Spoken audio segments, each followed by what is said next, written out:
여러분 이런 말이 있습니다. 인생사 세옹지마다 이랬습니다. 인생에 또는 가정에 일어나는 이런 길흉화복은 언제 어떻게 일어날지 예측하기가 쉽지 않다는 것입니다. 아니 굉장히 어렵습니다. 개인의 인생에도 또 가정에도 굴곡이 있습니다. 이 사이클이 있습니다. 이렇게 밀물이 있으면 또 썰물이 있고요. 그리고 이제 오르막 한창 올라가는 때가 있으면 또 내려갈 때가 있습니다. 이런 이제 굴곡이 있습니다. 좋을 때도 있고 나쁠 때도 있기 마련입니다. 날씨로 비유하면 화창하고 맑은 날이 있죠. 그런데 그런 날만 365일 내내 계속된다면 어떻게 될까요? 난 맑은 날이 좋아. 비 오는 날 싫어. 근데 비가 1년 내내 한 번도 안 와요. 그럼 어떻게 되죠? 이 땅이 메마르고 갈라져서 이게 뭐 농사도 제대로 이렇게 풍년을 기약할 수가 없습니다. 그래서 뭐 난 좀 마음에 안 들어도 비 오는 날이 있을 수도 있고. 그래서 이게 인생에 이 변화무쌍한 뭐 날씨 같은 날이 우리 인생에 주어질 때에 우리가 어떻게 대처하느냐가 굉장히 중요하다는 것입니다. 오늘 말씀은 이 야곱의 가정에 일어났던 어떤 변화가 필요한 그런 상황 속에서 야곱이 어떻게 믿음으로 대처했는지 우리의 삶에도 또 가정에도 함께 적용해 볼 수 있기를 원합니다. 야곱의 스토리를 잠깐만 다시 한번 이제 축약해서 소개를 해드리면 쌍둥이 중에 둘째로 태어났죠. 간발의 차로. 근데 이제 이 이스라엘에는 이제 첫째 장자에게 주는 축복이 있습니다. 그래서 장자권이라 이렇게 하는데, 그런데 둘째로 태어나서 자기 혈통적으로는 자기가 받을 수 없지만 그러나 너무나 이걸 받기를 열망했어요. 그래서 태어날 때도 엄마 뱃속에서 이 형이 먼저 나가려고 하니까 발 뒤꿈치를 잡아서 내가 먼저 나가야 돼 했지만 안타깝게 이제 형이 먼저 이제 나고 말았는데, 그래도 늘 이 장자의 축복을 받고 싶었어요. 그래서 연로하신 아버지 이삭과 형 에서를 속이면서까지 장자의 축복을 받아냅니다. 그러나 뒤늦게 이 형이 그 사실을 이제 알게 되고 사냥꾼 기질을 가진, 그래서 아니 내가 받아야 될 축복을 동생이 받았다고 하면서 이 야곱을 죽이겠다 하니까 급히 이 아버지 이삭도 또 어머니 리브가도, 특별히 어머니 리브가가 외삼촌 라반의 집에 빨리 좀 가서 피신해 있거라 라고 해서 지금 급히 형을 피해서 달아나는 상황이 되었습니다. 그런데 이 베델이라는 곳에서 하나님이 나타나셨고 야곱에게 위로와 소망과 약속과 비전의 말씀을 들려주셨어요. 내가 너와 항상 함께 할 것이다. 너를 떠나지 않아야 할 것이다. 너를 다시 이곳으로 다시 돌아오게 할 것이다.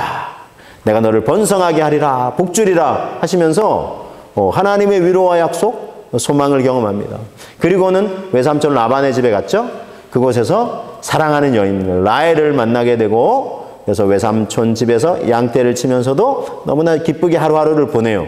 7년을 보내고 결혼식 올려준다 해서 결혼을 하고 첫날 밤을 치렀는데, 사랑하는 여인 라헬이 아니라 그 언니 레아를 자기 품에 이제 안기게 해준 외삼촌 라반에게 항의를 하니까, 그럼 7일 뒤에 더 결혼식을 올리게 해주겠다 하면서 7년을 더 봉사해라 하면서 그렇게 또 14년 그리고 또 6년 플러스까지 해서 20년을 외삼촌 라반의 집에서 보내게 됩니다. 그런데 이제 외삼촌 라반이 이 품삯을 제대로 정산해 주지 않아요. 그런데 하나님께서 또 야곱에게 은혜를 베풀어 주셔서 많은 양떼 가축떼를 거느리게 해 주셨습니다. 자, 뭐 이렇게 어려움이 없고 승승장구하는 것 같은, 물론 이제 그 이전에 많은 굴곡들이 있었지만 이제부터는 뭐 부유해지고 더 이상 부족할 것이 없다 싶을 만큼 이런 많은 은혜와 복을 누리게 됐는데, 그런데 그때 또 다시 한번 야곱의 이 가정에 또 예기치 않은 어려움을 만나게 됩니다. 이게 이제 창세기 34장에 이제 상세하게 소개되어 있고, 그러면서 이 야곱이 이대로 있다가는 안 되겠다 해서 다시금 돌이켜야 되겠다 해서 다시 한번 새로운 결단을 하게 됩니다. 그 내용이 바로 오늘 함께 나누었던 이 창세기 35장에 소개가 되고 있습니다. 자, 그래서 35장 1절 말씀을 먼저 우리 함께 한번 보시겠습니다. 하나님이 야곱에게 이르시되 일어나 베델로 올라가서 거기 거주하며 네가 네 형 에서의 낯을 피하여 도망하던 때에 너에게 나타났던 하나님께 거기서 제단을 쌓으라 하신지라. 이렇게 하나님께서 야곱의 인생에 새로운 변화를 이렇게 축복하셨어요. 자, 이 말씀을 통해서 우리 인생에도 이런저런 굴곡이 있을 때 어떻게 하면 다시 이 가정이 하나님 기뻐하시는 가정으로 다시금 잘 회복되고 세워질 수 있을지 오늘 말씀을 통해서 몇 가지 함께 정리해서 제가 소개하고 나누려고 합니다. 먼저는요, 일어나서 베델로 올라가라. 예, 하나님이 말씀하셨죠? 일어나서 베델로 올라가라 라고 야곱과 야곱의 가정을 향해서 말씀, 아니 명령하셨습니다. 자, 일어나서 베델로 올라가라. 어떤 의미가 담겨 있을까요? 먼저 일어나라 라는 것은 우리 인생에 그런 때가 있지만 이게 막 이렇게 상승 곡선을 탈 때는 너무나 기쁘고 막 날아가는 것 같죠. 그러나 이제 하강 곡선을 그리면서 이게 언제 끝나나 싶은데 계속 막 내려가는 거예요. 그래서 자 밑바닥까지. 요즘은 사람들이 표현을 또 재밌게 해요. 밑바닥 정도가 아니라 아예 땅을 파서 아주 그냥 지하로 내려간다. 뭐 이런 표현을 쓰기도 하는데 그런 굴곡을 또 경험할 때도 있다는 것입니다. 자, 그런 때 이렇게 막 하강 곡선을 그리고 야 이게 뭐 더 내려갈 때가 싶은데 계속 막 내려가는 것만 같아요. 자, 이럴 때 우선 우리가 주저앉기가 싶어요. 그냥 모르겠다 그냥 자포자기하기 쉬운데 여기서 일단 일어나라라는 것은 그렇게 주저앉아 있지 말라는 것입니다. 절망하고 포기하지 말라는 것입니다. 자, 그래서 일어나라. 아가서 2장 10절에 하나님이 이렇게 말씀하시는데 나의 사랑하는 자가 내게 말하여 이르기를 나의 사랑, 나의 어여쁜 자야 일어나서 함께 가자. 물론 이 말씀은 솔로몬 왕이 사랑하는 이제 술람미 여인에게 한 이제 고백이지만 이게 또 신랑 대신 또 어여쁜 신부와 같은 사랑하는 우리를 향해서 주님이 들려주시는 말씀이라 우리가 이제 생각해 볼 때 나의 사랑 나의 어여쁜 자야 일어나서 함께 가자. 일어나라 말씀하고 있습니다. 주저앉아 있지 말고 일어나라. 자, 우리 스바냐서 3장에서도 3장 16절인데 그날에 사람이 예루살렘에 이르기를 두려워하지 말라. 시온아 너의 손을 늘어뜨리지 말라 그랬습니다. 이건 좀 배경 설명이 필요한 부분이긴 한데 이스라엘 백성들이 하나님이 제일 싫어하시는 우상 숭배 죄를 범하고 포로 절망스러운 상황 속에 있을 때에 그런 하나님은 이게 끝이 아니다. 끝날 때까지 끝난 게 아니다. 다시 너희를 구원하고 회복의 계획을 내가 가지고 있다. 이렇게 말씀하시면서 두려워하지 말라. 그리고 시온아 하나님의 백성들아 너의 손을 늘어뜨리지 말라. 손 늘어뜨린다는 게 뭐죠? 자포자기 하는 거예요. 아무 힘이 없고 그냥 나 어차피 뭐 힘이 없는데 뭐 왜 자꾸 나보고 힘을 내라 그래. 근데 하나님이 힘을 내라고 하시는 거예요. 일어나라고 하시는 거예요. 일어날 힘도 없는데요. 그러면 내가 너의 손을 잡아 일으켜 주마 라고 하시면서까지 우리를 일어나라고 일으켜 주시기를 원하시는 분이 하나님이시라는 것입니다. 그래서 일어나라. 우리 주님이 우리에게 들려주시는 절망하지 말고 포기하지 말고 낙담하지 마라. 일어나라 라고 말씀하시고요. 그리고 나서 베델로 올라가라 말씀하셨죠? 베델로 올라가라. 자, 여러분 베델은 어떤 곳입니까? 이 베델은 이런 곳입니다. 하나님을 인격적으로 처음 만난 곳입니다. 야곱의 인생에 있어서 이 베델은 너무나 중요한 장소입니다. 야곱에게 너무나 중요한 장소. 앞서 이제 소개해드린 대로 이 형이 자기 죽이려고 그래요. 그래서 급히 막 아무것도 뭐 제대로 뭐 짐을 싸서 간 것도 아니에요. 막 거의 아무것도 그냥 입은 옷 하나 가지고 급히 지금 달려가는 거. 그럼 너무너무 이제 사실 이제 이 형은 아주 기질도 대단하고 사냥꾼 기질을 가지고 해서 별로 지치지 않겠지만 야곱은 약간 이제 이게 이게 미소년 같기도 하고 그렇게 하면서 조금 이제 좀 약한 면이 있었던 것 같아요. 근데 어쨌든 형이 나 정말 잡으러 와서 나 죽을 줄 모른다 생각에 얼마나 달려갔겠어요. 그리고는 이제 밤이 돼서 너무 피곤한 거예요. 그래서 이제 어느 한 곳에 보니까 돌베개를 하고 이제 잠을 자게 됐는데 그곳에서 다 꿈에 하나님을 만나게 됐어요. 그래서 하나님의 이 사닥다리가 보니까 이게 땅에서부터 쫙 올라가 있는데 어디까지 가 있나 보니까 저 하늘 위까지 가 있는 거예요. 근데 그곳에서 하나님의 사자들이 오르락 내리락 하면서 와 이게 뭔가 하고 그 영광스러운 광경 속에서 하나님께서 야곱에게 말씀하신 거예요. 너의 할아버지 아브라함 그리고 아버지 이삭에게 나타났던 하나님 너에게도 내가 약속한다 이렇게 말씀하시면서 내가 너에게 준 약속을 이루기까지 결코 너를 떠나지 않아야 할 것이다. 너를 다시 이곳으로 돌아오게 하리라. 너를 번성하게 하리라. 땅의 모든 족속이 너로 말미암아 복을 얻을 것이다. 아브라함, 이삭, 야곱에게 이게 동일한 약속을 주시고 이게 이 약속의 계보가 이제 야곱을 통해서 이제 이어지는 거죠. 그러니까 딱 꿈에서 깼어요. 하나님이 나에게 말씀해 주시는구나. 그러니까 얼마나 지금 두려운 상황이에요. 근데 하나님이 두려워하지 말라고 말씀하시는구나. 그래서 하나님께 정말 감사의 고백을 결단을 올려드렸어요. 그리고 그곳에서 이제 제단을 돌무더기로 이제 제단을 쌓고 하나님께 감사의 고백을 드리고 내게 주시는 거 있으면 하나님 10의 1조를 내가 다 하나님 앞에 틀림없이 드리겠습니다. 결단하기도 하고 하면서 하나님 앞에 감사의 고백을 올려드렸던 곳이 베델입니다. 그러니까 그곳으로 다시 올라가라라고 말씀하고 있는 것입니다. 이것은요, 여러분, 장소적 개념도 물론 중요하겠지만 이거보다 더 중요한 것은 그곳에서 있었던 일, 하나님을 만났던 거예요. 인격적으로 하나님을 만났던 거예요. 그래서 뭐 아버지, 어머니가 하나님 믿고 있었지만 아직 자기가 하나님을 인격적으로 만난 건 아니에요. 근데 이제 자기 자신이 하나님을 만난 거예요. 1대1로 만난 거예요. 인격적으로 하나님을 만나고 두려워하고 있던 자신에게 하나님의 위로의 말씀, 약속의 말씀, 소망의 말씀, 비전의 말씀을 들려주신 거죠. 이게 더 중요한 것입니다. 그래서 여러분 이걸 이제 1절 제가 소개드렸지만 조금 이따도 소개드렸지만 3절, 7절 세 번이나 이 베델이라는 곳에서 하나님이 나를 만나주셨다. 내게 나타나셨다. 내게 약속과 위로와 소망의 말씀을 주셨던 곳이다. 라고 이렇게 되새기고 있습니다. 여러분 두려웠던 야곱이 더 이상 두려움이 아닌 기대와 소망으로 그 마음이 영원히 충만해졌던 곳이 바로 이 베델이라는 곳입니다. 하나님과 인격적인 만남의 장소 베델. 그때 그곳에서의 일을 내가 너에게 들려줬던 약속과 위로와 소망의 그 말씀을 기억하라. 하나님 그렇게 말씀하시는 것입니다. 여러분, 여러분에게는 그런 곳, 그런 시간, 그런 하나님이 주셨던 위로의 말씀은 무엇입니까? 약속의 말씀은 무엇입니까? 여러분, 그런 장소가 있으십니까? 그런 시간이 있으십니까? 여러분, 저는 다른 단체나 이단이 얘기하는 것처럼 당신이 구원받은 때는 언제입니까? 그러면 기억 잘 모르겠는데 하면 그럼 당신 구원 못 받았네 해가지고 그런 거 아닙니다. 그런 의미가 아니라 정말 하나님을 인격적으로 만났던 그 감격은 여러분 잊을 수가 없잖아요. 그렇죠? 어떻게 잊을 수가 있겠어요? 하나님 살아계신가 긴가민가 했는데 정말 하나님 살아계시군. 나를 사랑하시군. 나를 위해 정말 예수님이 십자가에서 피 흘려 죽으셨구나. 바로 나의 죄를 위해서 그러셨구나. 흉악한 죄인을 위해서가 아니라 바로 내 죄 때문이고. 그럼 얼마나 감사하며 감격하며 우리가 눈물을. 여러분 그런 장소가 있으셨잖아요. 그런 때가 있으셨잖아요. 또 하나님 주셨던 위로의 말씀이 약속의 말씀이 있잖아요. 언제입니까? 어떤 말씀입니까?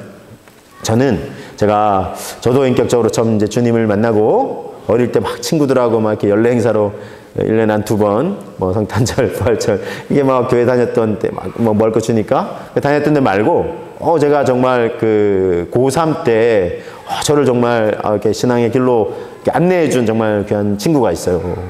고3 때 참 이렇게, 교회 가기 쉽지 않은 때인데, 어쨌든, 그 친구 덕분에 저는 이제 교회에 가게 되고, 예수님을 이제 어떤 구주로 인격적으로 이제 다 만나게 되었는데, 그리고 나서 어쨌든 내게 베풀어 주신 하나님의 사랑이 너무나 귀하다는 걸 깨닫고 제 삶을 하나님께 드리기로 이제 작정을 하고 주님 저를 어떻게 쓰시기를 원하십니까? 했을 때 여러 이제 어르신들 믿음의 가정도 잘 세우고 우리 또 다음 세대에게 믿음의 바통을 이어줄 수 있도록 그런 사역을 감당하라고 그런 부르심의 사명을 저한테 다 이렇게 되새겨 주시는데 그럼 제가 주님이 그렇게 살기 위해서는 제가 왜냐하면 일반대 이런 쪽보다는 또 이렇게 하나님 말씀을 배우는 쪽으로 가야 되겠다 이렇게 결단하고 또 이제 저에게 멘토 같은 목사님께서 처음 저를 이렇게 신앙으로 잘 지도해 주셨던 교회의 우리 고등부 담당 목사님께서 이렇게 잘 저를 또 안내해 주셔서 제가 이제 신학대학에 이제 시험을 이제 치르게 됐어요. 그리고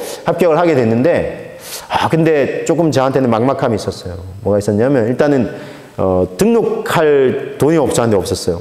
첫 등록을 해야 되는데 여러분 어느 학교, 대학교나 대학원 같은 경우는 첫 등록을 해야 돼요. 두 번째, 세 번째부터는 일단 등록하면 두 번째, 세 번째부터는 조금 유예 기간을 주는데 그래서 2차, 3차 등록 기간이 있다 이렇게 안내를 해주는데 첫 등록은 무조건 등록을 그 기간에 해야 이게 등록이 됩니다. 안 그러면 이거 놓치면 그 다음 사람이 이 후보들이 있기 때문에 예비 그 다음 사람들이 이제 되는 거예요. 그래서 이제 저는 이제 예를 들면 그 주간이 됐는데 등록할 돈이 없었어요. 저희 가정의 부모님이 사실 대주실 상황도 안 됐고 제가 사실은 그 전에 이제 다른 일반대 이제 좀 이렇게 이렇게 전자공학과 이런 데 이제 합격을 했어요. 그것도 물론 이제 그 전자공학과 교수님이 창조과학 일을 하신다 하면서 이렇게 많은 사람들에게 좀 선한 영향을 끼치는 뭐 그 얘기를 듣고 그럼 나도 저기를 가면 되겠다 해서 합격을 하고 등록을 하고 했는데 그거 이제 다니다 한 달 만에 제가 휴학하고 어쨌든 이제 다시 이제 공부를 해서 신학대학을 합격을 했는데 재정이 일단 없었고 그 다음에 제가 너무 또 두려웠던 게 막상 이제 합격은 했는데 너무나 부족해 보인 게 제가 이렇게 부족한 내가 정말 하나님의 이 사명을 감당할 수 있을까 하는 이 두려움, 이 큰 두 가지 문제를 놓고 하나님 앞에. 근데 이제 이번 주가 이제 금요일이 되면 등록을 마무리해야 되는데 제가 너무 막막한 거예요. 그래서 한 주간 제가 이제 막 작정하면서 이제 기도하기로 하고 이제 다 이제 제가 이제 그 속해 있던 교회에 마사 문창교회에 이제 있었는데 거기에 이제 찬양팀에 속해 있는데 찬양팀이 같이 이제 찬양팀 수련회 겸해서 여기 이제 그 4박 5일 이렇게 함께 많은 사람들이 모여서 집회하는 곳에서 그래서 이제 그 같이 제가 참여하게 됐는데 요 집회 기간이 끝나면 등록을 해야 돼요. 다행히 금요일 이제 점심 때까지는 이제 일정이 끝나고 그러면 이제 오후에는 가서 이제 등록을 해야 되는데 제 수중에는 돈이 진짜 한 푼도 없는. 그거 어떻게 하나님께 기도를 했죠. 하나님 정말 하나님 저를 부르신 게 맞죠 하나님. 제가 이게 시험도 치고 합격도 했는데 저 등록할 돈 하나도 없는 거 아시죠? 그리고 제가 정말 이 부족한 제가 이 하나님 맡겨주신 사명 감당할 수 있을까요? 하면서 그 두려움 가운데 정말 간절히 기도했을 때 하나님이 저에게 들려주셨던 약속의 말씀이 있었습니다. 이사야 43장 1절 말씀, 이 말씀을 제가 소개해드립니다. 이사야 43장 1절에 야곱아 너를 창조하신 여호와께서 지금 말씀하시니라. 이스라엘아 너를 지으신 이가 말씀하시느니라. 너는 두려워하지 말라. 내가 너를 구속하였고 내가 너를 지명하여 불렀나니 너는 내 것이다. 너는 내 것이다. 이 말씀을 딱 새겨주시는데 하나도 두렵지 않은 거 있죠. 너는 내 것이라는 이 말씀 속에 책임지시겠다 이 말씀이 마치 이렇게 딱 약속처럼 담겨 있다는 생각이 들어요. 그래서 두려워하지 않았어요. 자, 그리고 딱 이제 등록할 날짜가 됐습니다. 어떻게 됐을까요? 등록을 했으니까 제가 이 자리에 지금 있죠. 하나님이 참 하나님의 손길로 또 이렇게 참 이렇게 등록할 수 있도록 채워주시고 제가 뭐 그래서 학부 4년, 신대원 3년, 7년 동안 이렇게 참 이렇게 14번을 등록을 해야 되는데 하나님이 다 때마다 채워주셨어요. 물론 저는 뭐 가만히 있지만 않았어요. 열심히 제가 뭐 공부해서 부분 또 장학금 타기도 하고 또 도서관 아르바이트도 하고 근데 이제 섬겼던 교회에서는 이렇게 사실 뭐 신학생에 나중에는 뭐 또 파트 사역자로 섬기긴 했지만 사실 사례를 제대로 이렇게 못 주셨어요. 그 교회에서. 왜냐하면 선교에 막 재정을 너무 많이 이제 투자하는 교회였어요. 재정의 50%는 선교한다 해서. 그래서 목사님 세 분이 팀 목회를 하시는 교회였는데 너무나 근데 그렇게 헌신적으로 섬기시는 모습이 저한테 참 큰 감동이 됐고 사실 제가 마사 문창교회 은사와 같은 고등부 때 만났던 목사님께서 제가 신학대학에 먼저 이제 올라왔고 그분이 뒤늦게 올라오셔서 세 분의 팀 목회 하시는 분 중에 한 분으로 섬기시면서 그분들도 이제 뭐 그렇게 뭐 이렇게 많은 넉넉한 뭐 사례를 받고 이렇게 섬기지 않고 일단 정말 지역을 섬기고 세계를 섬기자 하는 마음으로 헌신적으로 섬기시는 모습. 저도 이제 그곳에서 배우기도 하고 섬겼어요. 그런데 하나님은 어쨌든 제가 이렇게 할 수 있는 부분에 모아진 게 있으면 나머지는 다 하나님께 기도하면서 했을 때 하나님께서 다 채우시고 그리고 물론 그 여정에 그리고 제가 또 뭐 여러 또 교회를 섬기면서 여러 또 사역들을 감당하면서 또 인생을 살아가면서 저에게도 말씀드렸지만 인생에 막 이렇게 사이클이 있었어요. 좋을 때도 있었지만 정말 어려울 때도 있고 계속해서 왜 이렇게 어려움만 계속되나 싶은 순간들도 있었고 그럴 때 저를 지탱하게 해줬던 말씀 무엇일까요? 이사야 43장 1절의 말씀. 넌 내 거야. 너 걱정하지 마. 너 두려워하지 마. 내가 너를 빚어 사용할 거야 하시는 하나님의 그 위로의 말씀. 그때 제가 하나님을 생생하게 만났던 그때의 그 정말 그 분위기 그때의 하나님이 들려주셨던 위로와 소망과 약속의 말씀. 그것이 저를 딱 지탱하게 해줍니다.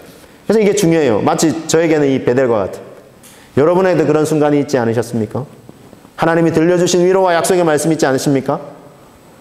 정말 여러분 그 말씀을 다시 한번 되새기실 수 있기를 바랍니다. 어렵고 힘들 때 특별히 가정이 다시금 회복이 돼야 될 때 하나님이 들려주셨던 말씀이 있지. 하나님이 그때 나를 만나주셨잖아. 하나님이 이 깊은 웅덩이에 빠졌는데 어떻게 하지 했는데 하나님이 건져 올려주셨잖아. 내 발을 반석 위에 세워주셨잖아. 우리가 그 고백을 다시 한번 되새기시면서 또 위로와 소망을 얻으시고, 그래서 여러분 힘들 때 주저앉아서 절망하고 있지만 말고 하나님과의 만남의 순간 하나님이 들려주셨던 그 약속과 위로와 소망의 말씀, 비전의 말씀을 되새기시면서 다시금 일어나 하나님의 그 만남과 약속의 장소, 또 그 말씀을 되새기시면서 힘을 내시는 저와 여러분 되시기를 주님의 이름으로 축복합니다. 여러분 개인과 가정에 또 굴곡이 있을 때, 어려움이 있을 때, 새로운 변화가 필요할 때, 회복이 필요할 때 어떻게 하면 될까요? 오늘 두 번째는요, 버리고 정결하게 하고 바꾸라. 하나님의 말씀이 권면하고 있습니다. 2절 말씀입니다. 35장 2절. 야곱이 이에 자기 집안 사람과 자기와 함께한 모든 자에게 이르되 너희 중에 있는 이방 신상들을 버리고 자신을 정결하게 하고 너희들의 의복을 바꾸어 입으라 그랬습니다. 말 그대로 이방 신상들 버려라, 정결하게 해라, 그리고 의복을 바꾸어 입으라 그랬습니다. 우선요, 이 야곱의 아내인, 사랑했던 아내인 라헬이 드라빔이라는 우상을 품고 있었어요. 그래서 이 하나님을 믿는다고 하면서, 하나님 믿는 가정이 어쨌든 됐잖아요. 남편이 하나님 믿는 또 사람이니까. 그런데 여전히 우상을 품고 있는 거예요. 이걸 버리라는 거예요. 야곱이 안 되겠다, 이거 버려야 된다, 이거. 그리고 자신을 정결하게 해야 된다, 의복을 바꾸어 입으라 그랬어요. 하나님 믿는다고 하면서도요, 여러분 깜짝 놀라는 건 이 점집이 사주궁 아프는데요, 크리스찬들이 반 이상 수입원이래요. 이게 실제예요, 실제예요. 하나님 믿는다고 하면서 답답하니까, 앞날 답답하고 하니까. 근데 그 우상을 의지하는 거죠. 하나님이 우리의 인생을 주관해 가시고 인도해 가시는 분이시라고 우리가 믿음으로 고백하고 맡겨드린다면 그런 우상들은 내려놓을 수 있어야 돼요. 그리고 자신을 정결하게 하고 의복을 바꾸어 입어라 라는 것입니다. 이것은 하나님 기뻐하지 않는 믿음이나 삶의 태도를 버리고 바꾸라는 것입니다. 하나님 기뻐하시는 삶의 모습으로 바꾸라는 것입니다. 로마서 13장 11절에서 12절. 또한 너희가 이 시기를 알거니와 자다가 깰 때가 벌써 되었으니 이는 이제 우리의 구원이 처음 믿을 때보다 가까웠습니다. 밤이 깊고 낮이 가까웠으니 그러므로 우리가 어둠의 일을 벗고 빛의 갑옷을 입자 그랬습니다. 그리고 13, 14절. 낮에와 같이 단정히 행하고 방탕하거나 술 취하지 말며 음란하거나 호색하지 말며 다투거나 시기하지 말고 오직 주 예수 그리스도로 옷 입고 정욕을 위하여 육신의 일을 도모하지 말라 그랬습니다. 무엇으로 옷 입으라고요? 주 예수 그리스도로 옷 입으라는 것입니다. 세상의 옷, 세상의 가치, 세상의 문화, 세상의 생각의 옷을 입지 말고 주 예수 그리스도의 옷을 입으라는 것입니다. 그래서 콕 찌르면 오직 예수, 오직 예수 외쳤던 그런 목사님도 있잖아요. 그것처럼 딱 우리 찌르면 뭐가 나와요? 부동산 요즘 뭐 가격이 어떻고요? 어떻게 하면 이게 재산을 많이 축적하고 주식이 어떻고. 제가 필요 없다는 게 아니에요. 필요해요. 삶을 살아가는데도 물질, 돈 필요해요. 예수님도 그걸 많이 언급을 하셨어요. 그런데 제가 말씀드리는 거는 하나님보다 얘가 앞서가는 거예요. 우리가 추구하는 거, 물질적인 번영이 앞서가는 거. 이건 하나님 기뻐하지 않는 거예요. 세상의 가치. 그건 하나님 기뻐하지 않으신다는 거예요. 그래서 여러분 예수 그리스도로 옷 입고 다 쿡 찔렀더니 예수님이 나와요. 예수님의 향기가, 그래서 가시밭의 백합화, 예수 향기 날리. 가시 탁 세상에 찔림을 받았는데 오히려 탁 위기의 순간에 예수님이 드러나는. 예수님이 드러나는. 권사님, 집사님 가정이 참 이렇게 어려움을 당하셨는데 어떻게 하지 했더니 더 믿음으로 예수 그리스도의 향기가 들어요. 예수 그리스도의 향기. 그래서 여러분 우리가 정말 이런 믿음의 고백 삶이 우리에게 있어야 할 줄로 압니다. 이 말씀은요, 이 방탕한 젊을 때부터 방탕한 삶을 살던 우리 어거스틴, 우리 기독교 사상가에 정말 큰 영향을 끼쳤던 사람이, 근데 어느 날 이 말씀에 찔림을 받은 거예요. 자기를 위해서 눈물을 뿌리면서 기도했던 이 어머니의 기도가 밑거름이 돼서 다 어느 순간 이 말씀이 자신의 양심을 찔러요. 그러면 큰일 났다. 내가 이 어둠에 속한 삶을 살고 있었구나. 이제 빛으로 나아가야 되겠다. 그리고 주 예수 그리스도로 옷 입어야 되겠다. 육신의 일을 도모하지 말아야 되겠다. 그리고 삶이 바뀌잖아요. 그리고 참회하면서 참회록을 써. 그래서 수많은 사람들에게 영향을 끼치고 있지 않습니까? 혹시 읽어보셨던 분 계시겠지만 아직 안 읽어보셨다 이런 분들은 기독교 고전 중에 고전으로 읽히는 책이에요. 얼마나 도전이 되지 몰라요. 자신의 삶을 참회하면서 하나님 앞에 이제 정말 정결한 삶을 살기로 결단한 것입니다. 야곱이 지금 이런 결단을 촉구하고 있어요. 자, 그런데 여러분 야곱이 자기뿐만 아니라 우리 2절을 다시 한번 잠깐 보시면 2절에 야곱이 이에 자기 집안 사람과 자기와 함께 모든 자에게 이 얘기를 했어요. 자기 집안 사람만 아니라 자기 함께한 이 일꾼들도 있잖아요. 모든 어쨌든 자기 영향권 아래 있는 모든 사람에게 이 권면을 하고 있어요. 왜냐하면 이것이 살 길이기 때문에 이방 신상을 버리고 자신을 정결하게 하고 너희들의 의복을 바꾸어 입어라. 그냥 가족에게만 이거 조금 그냥 하는 둥 마는 둥 할 수도 있잖아요. 근데 아니에요. 정말 지금 자기 정말 생명을 걸고 얘기하는 이게 우리 가정이 살 길이라는 거예요. 그래서 자기가 아는 모든 사람들에게 바꿔야 된다. 돌이켜야 된다. 회개하라. 천국이 가까웠느니라.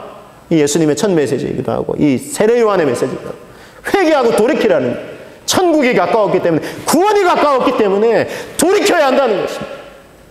여러분 언젠가는 우리가 기도하면서 우리 가족 친지들에게 정말 간절한 마음을 담아서 우리가 이렇게 권할 수 있어야 될 줄로 믿습니다.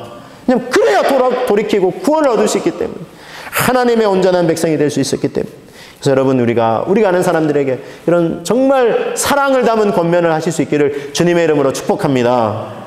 여러분 가정의 온전한 회복을 위해 필요한 세 번째는 하나님께 제단을 쌓으라는 것입니다.